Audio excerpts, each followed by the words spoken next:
Welcome everyone to my initial pet insurance comparison review video. This video was created because I've been looking at pet insurance for over a year and I keep on comparing tons of companies. I keep on looking at all their websites and getting all their quotes, and it's just so much information that I put it down with the intent on looking at it at another day. But I never do. I figure putting this video together will force me to look at it a little bit deeper, and hopefully it'll also give you a chance to compare them and get a start on your determination if pet insurance is right for you and which companies you might want to look at. Today we're going to be looking at 5 different companies, and we're going to be comparing those 5 companies across 5 different categories. We'll be ranking those categories for each company, with 5 being the highest possible rank and 1 being the lowest possible rank. At the very end of the video, we're going to add up the ranks for each one to find out which one had the highest rank overall. The dollar amounts that we're going to get for these categories are going to be based off of the default amounts that these plans provide, meaning if the default amount is 80% for the reimbursement percentage, we're going to stick with 80% for that company. If the default percentage is 90% for another company, we're going to stick with 90% for that other company. And you'll see as we go along here. The amounts that I got are going to be based off of the my pet, so I'm sure that when you put your pet into any of these websites, the dollar amounts might be slightly different. So more than focusing on the dollar amounts in some cases, it's probably better to focus on how they compare across the board with each other. With that, let's jump right in. The first category we'll be reviewing today is the reimbursement percentage. Basically, the reimbursement percentage is the amount that you're going to get reimbursed back after you've paid the deductible. For most companies, they let you choose one of many different reimbursement percentages, but most of them had a default reimbursement percentage of 80%. Embrace, Healthy Paws, Pet Plan, and Pets Best all recommended an 80% reimbursement percentage, but let you pick from variable percentages. Trupanion, on the other hand, was different. They started with a 90% and all they offered was a 90%. So if you're looking for a very high reimbursement percentage, they might be one of the first places you want to look. If you want a different reimbursement percentage, these other ones might be a little bit more your style. With that, because we're going with their default plans, Trupanion gets 5 because they have the best reimbursement percentage, while all the rest of them get a 1. Speaking of deductible, let's look at that second. For most companies, their deductible was around $200, and you want to have the lowest deductible possible because the deductible is the amount you need to cover before that reimbursement percentage kicks in. But the one that stood out was Pets Best. Pets Best had a deductible of $500.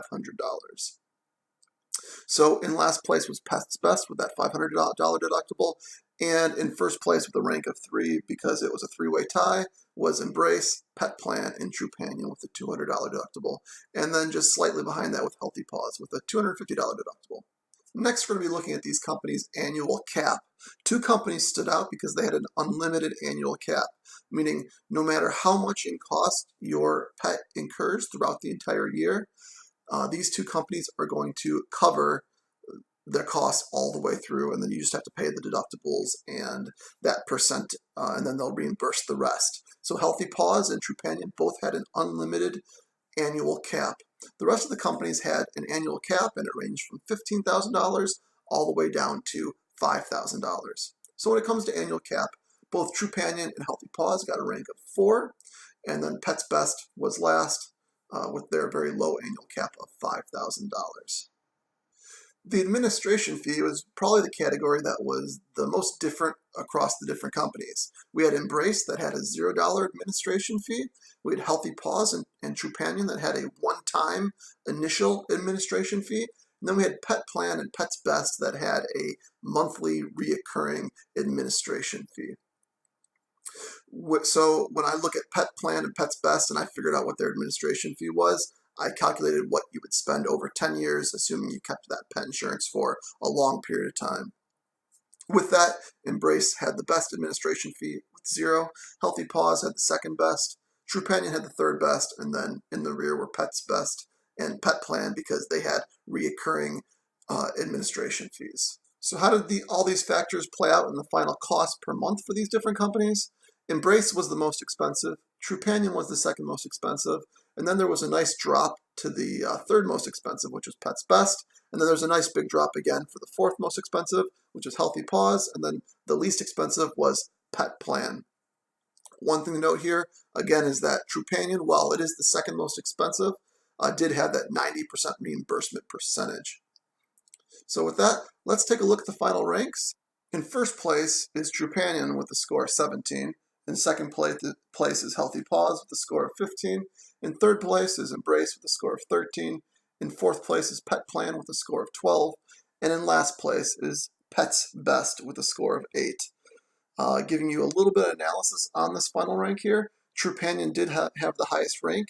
A lot of that was because they had that 90% reimbursement percentage instead of the 80% that the rest of the companies had. And so if you are not looking for that 90% reimbursement percentage, you might want to not hold Trupanion's rank at what it is. Pets Best had the worst rank, basically because it had a high deductible, it had a low cap, and so there really wasn't much going for Pets Best, and that's why they were in last place by a lot. This concludes my initial pet insurance comparison. I hope that you found this valuable and being a good start for you when determining what companies you're going to look at for pet insurance, if you do choose to go the route of pet insurance. If you have any questions or comments, please let me know down below in the comments section, as those questions and comments will determine what and if I put together a second pet insurance comparison video. Have a good day.